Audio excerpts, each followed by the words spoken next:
The movie was incredible. Just jumping, just had me, rocking on my seat, It was an experience of a lifetime.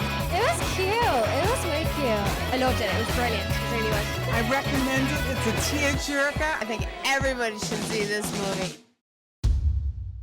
First of all, congratulations on the film. I loved it. I saw the screening the other day, and I was totally into it. I hadn't heard about it beforehand besides the previews, and I didn't really know about the Secretariat, so I found it super cool and informative.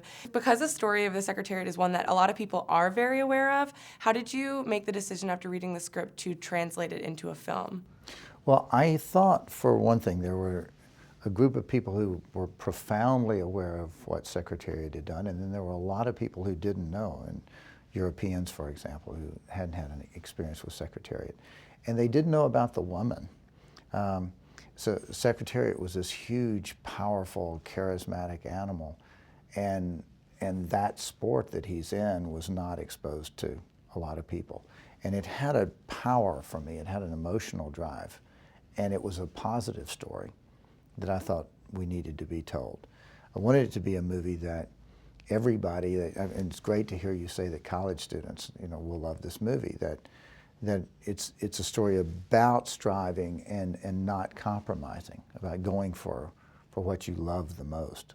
Did you know anything about Secretariat before kind of reading the script and having the show pitched to you? I did. I was 8 years old when he ran, and I never forgot it because I had a thing for horses anyway. As a young girl, just any excuse to ride on a horse, I was so happy. Or be in a Western later, just to be around horses, I loved it. So horses to me were the ultimate. But that was my childhood reference. I remember when he was on the cover of Newsweek and Time and Sports Illustrated, and he was just the talk. Everybody was talking about him. And I took it personally. I was like, I knew that he was going to do this, and I just identified with him. What was it like working with Diane? Well, Diane and John are racehorses themselves. They are the state of the art when it comes to actors, and what made them both remarkable for me, and why I wanted them so badly, and I fought for both of them to be on the movie. When we started, the studio wanted me to do this on a really limited budget, and I said, great, I can do it. And then I went out and said, I want the best cinematographer in the world, I want the best production designer in the world, and I want the best actors in the world. And they were like, well, what part of limited budget did you not hear? I was saying, the best people will be the most efficient. What's remarkable about Diane is that she's clearly a woman of this spectacular physical beauty who from the very beginning said, my life and who I'm about is about who I am inside. And that's what she brought.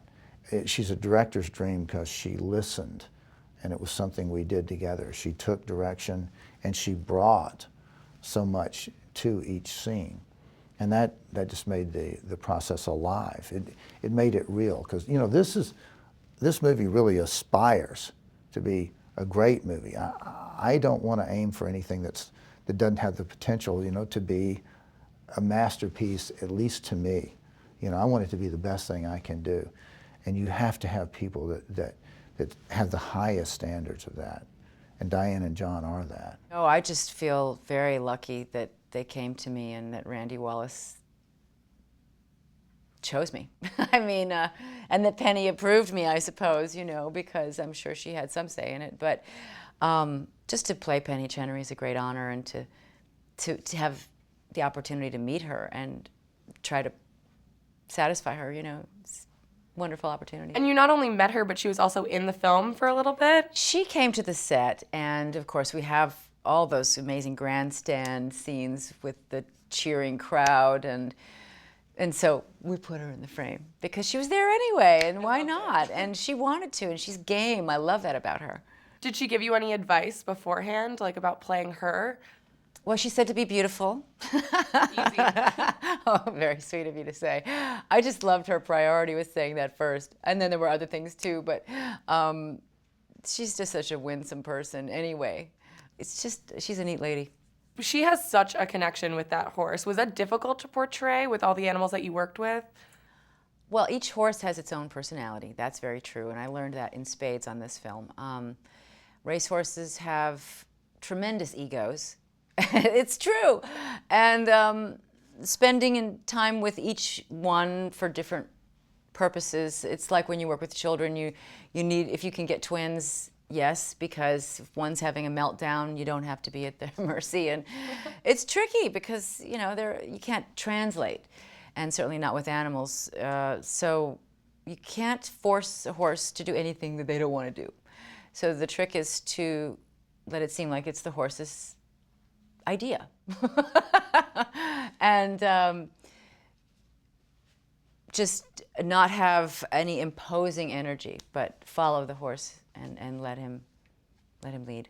And this is really different than a lot of other films that you're known for being a part of. How was it like a different challenge to work for this? Did you have to kind of adapt your style or anything like that? That's a great question. I did come out of films that are all about battle and war. But interestingly, when a horse is running, for him, that is combat. That is, in some ways, a life and death struggle for the horse. So I didn't have any napalm to fall back on. I didn't have any explosions. There are no weeping widows in Secretariat. It's all about uplift and glory. And in fact, one of the things that I wanted this to have was a sense of participation with the audience, that you're not standing back as a spectator, but you're really plunged into the action. And you feel what the characters are doing when they're alone. And in both those cases, those are similar to what I've done in the action movies that I've done in the past. You had like a really unique task to kind of show the intensity of the races, and it was shot in a really interesting way. How did you, and I assume along with the director of photography, make that decision to shoot it very differently? Well, I chose Dean Semler. I had worked with Dean before. And Dean's like family. When we're making a movie together, we are a team. You know, we have this great bouncing ideas back and forth. He had shot great chase movies with intense power in unique ways. So I told him, for this film, I want us to find the real speed of the horses. I want to be 4 inches off the ground, even 2 inches off the ground, and just feel how fast these horses are running and what the chaos is of a horse race. So we started with these $1 million cameras that a lot of people have used. They're the state of the art of filmmaking. And we were trying to figure out how they wouldn't work, not for those racing sequences we wanted. We tried a bunch of other cameras that had been invented before, and they weren't working. And then one of the inventors of the Genesis camera, the state-of-the-art camera, came in with a little handheld consumer camera that anybody could buy, and said, well, why don't you try this? And it was perfect, and that's the one we used for up by the horse's chest when the muscles are rippling and the nostrils are flaring and the hooves are flashing, and that was the camera that gave us the footage that everybody's talking about now. What do you hope that people take away after seeing this movie?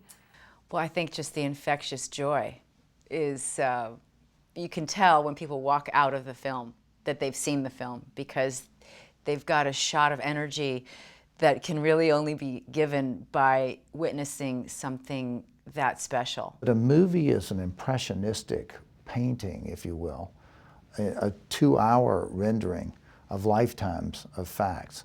So you have to get at what the essence of the truth is. And sometimes that's creating individual scenes that speak volumes about what those characters are feeling. And that's the great challenge and the great fun of making a movie. I love that almost the most. Hi, I'm Diane Lane, and you're watching the Emerson Channel. I am Randall Wallace, and you're watching the Emerson Channel. And I want all of you to believe in yourself and know that there are no mistakes you can make that'll hold you back. When I started my career, I walked up to an actress once and told her that I had just taken over a show, and that if she had any problems, she should come to me. And I was wearing my sunglasses when I did this, and I walked up and I had my sunglasses on and I said, "Hi, I'm Randall Wallace." And I took off my sunglasses and I said, "If you have any problem, come to me." But I was nervous and fiddling with my tie, and when I did it, I went, "Come to me." So I just want you all to know, go out, live your life, do your best. You can be as goofy as I am and still end up directing a movie.